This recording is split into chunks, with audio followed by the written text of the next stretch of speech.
आज विभंजन सागर महाराज जी का केश लोचन हुआ। केश लोचन के बाद नेशन बुलेटिन से चर्चा में उन्होंने बताया कि केश लोच दिगंबर साधु जैन साधु कहलाते हैं और दिगंबर साधु की एक क्रिया है केश लोच करना।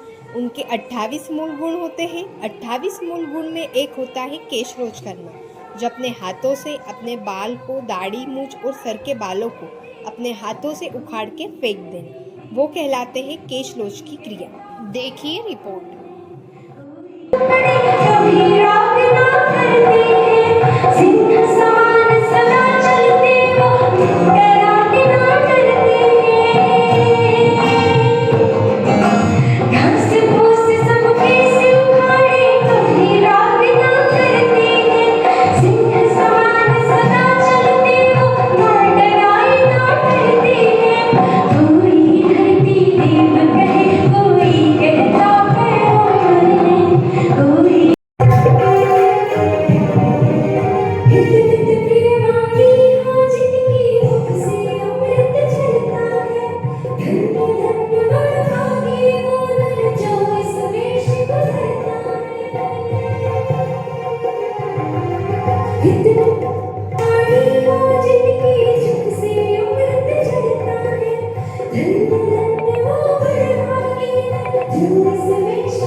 नमस्कार, मैं हूं प्रवीण तोमर। आप देख रहे हैं नेशन बुलेटिन।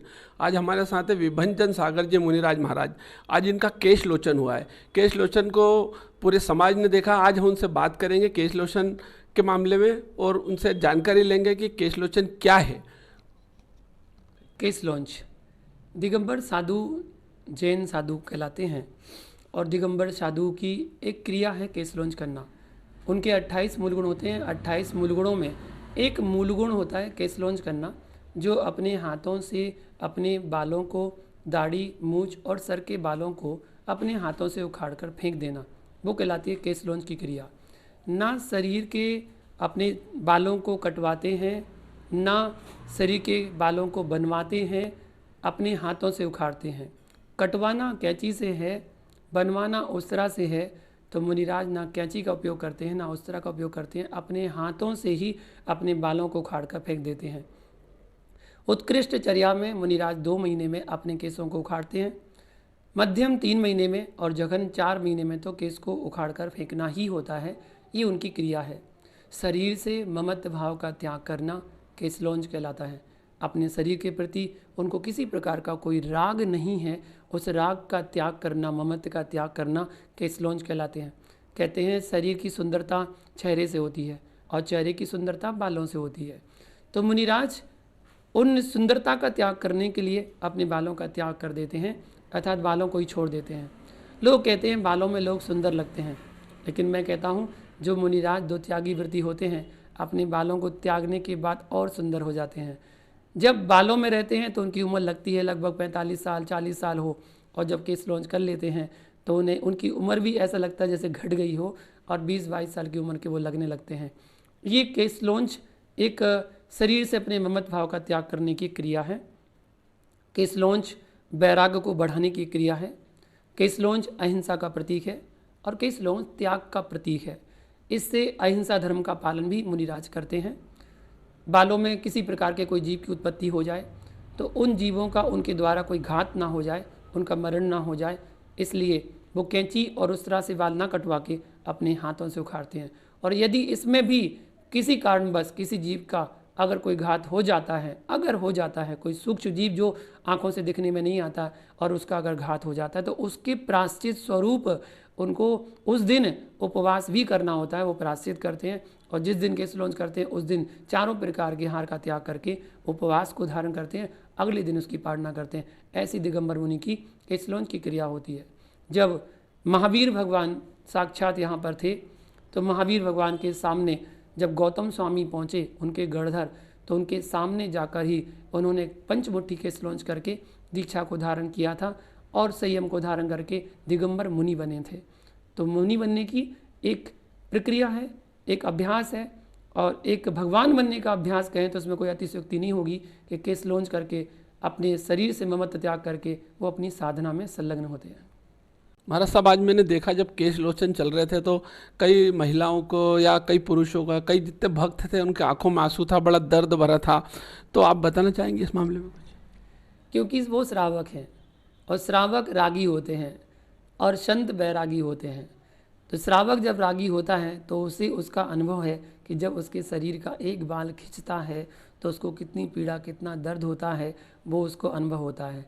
तो वो ये सोचकर उनकी आंखों में आंसू आता है कि जो मुनिराज सामने केशलोंच कर रहे हैं तो मुनिराज अपने सारे बालों को, दाढ़ी मूछ के बालों को कैसे उखाड़ कर फेंकते हैं। तो ये उनके अंदर का राग उमड़ता है, इस राग के कारण आंसू बहता है। मुनिराज बैरागी हैं इसलिए उनकी आंख में आंसू नहीं आता है, श्रावक की आंख में आंसू आता है। तो इसमें कोई बुरी बात नहीं है। लेकिन हाँ, मैं इतना कहना चाहूँगा उन श्रावकों के लिए कि राग में आंसू नहीं बहाना, अपितु इससे अपने अंदर की दृढ़ता को लाना कि हम भी ऐसा दिन, ऐसा अवसर कब आए जब हम इस शरीर से जो पौद्गलिक है, जो नष्ट होने वाला है, इस शरीर से ममत्व भाव का त्याग करके राग को छोड़कर हम भी केशलोंच कर सकें। ऐसे बैराग को उत्पन्न करने वाले क्षण देखकर अपने अंदर के बैराग को जगाना चाहिए। एक कठिन तपस्या है आप साधु बनना, इसका क्या कारण था आज आपको एकदम साधु बनना पड़ा? साधु बनने के लिए संसार, शरीर और भोगों से विरक्ति का नाम होता है वैराग्य। जब किसी जीव को संसार से वैराग होता है, शरीर से वैराग होता है और भोगों से वैराग होता है, तब जाके वो संयम को धारण कर पाता है, दीक्षा ले पाता है। जब मैं भी अपने गृहस्थ जीवन में था तो मैं भी अपना अध्ययन करता था, पढ़ाई करता था। अपनी कॉलेज की हमने पूरी पढ़ाई की और कॉलेज की पढ़ाई करने के बाद जब साधु की संगति में आया तो साधु की संगति में आकर, उस संगति में आकर संगति जैसे बनने के भाव हुए। और संगति तो वही कहलाती है जब हम उन जैसे बन जाएं। जैसे पानी जब नीम की संगति करता है तो कड़वी हो जाती है, जब पानी की बूंद गन्ने की संगति करता है तो मीठी हो जाती है, पानी की बूंद जब मिर्ची की संगति करता है तो वो चटपरी हो जाती है, और जब पानी की बूंद आंवले की संगति करती है तो कसाइली हो जाती है, और जब नींबू की संगति करती है तो खट्टी हो जाती है, और जब वही पानी की बूंद स्वाति नक्षत्र में एक सीप की संगति करती है तो एक मोती का रूप ले लेती है। इस संगति का असर है। तो जब कोई श्रावक साधु की संगति करता है तो संगति कर कर उस जैसे बनने की भावना हो जाती है।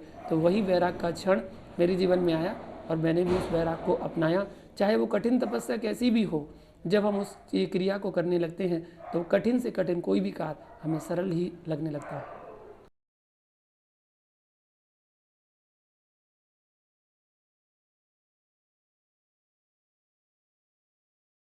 मुनि विभंजन सागर जी मुनिराज, जिन्होंने केशलोचन और अपने बारे में बताया। आप देखते रहिए नेशन बुलेटिन।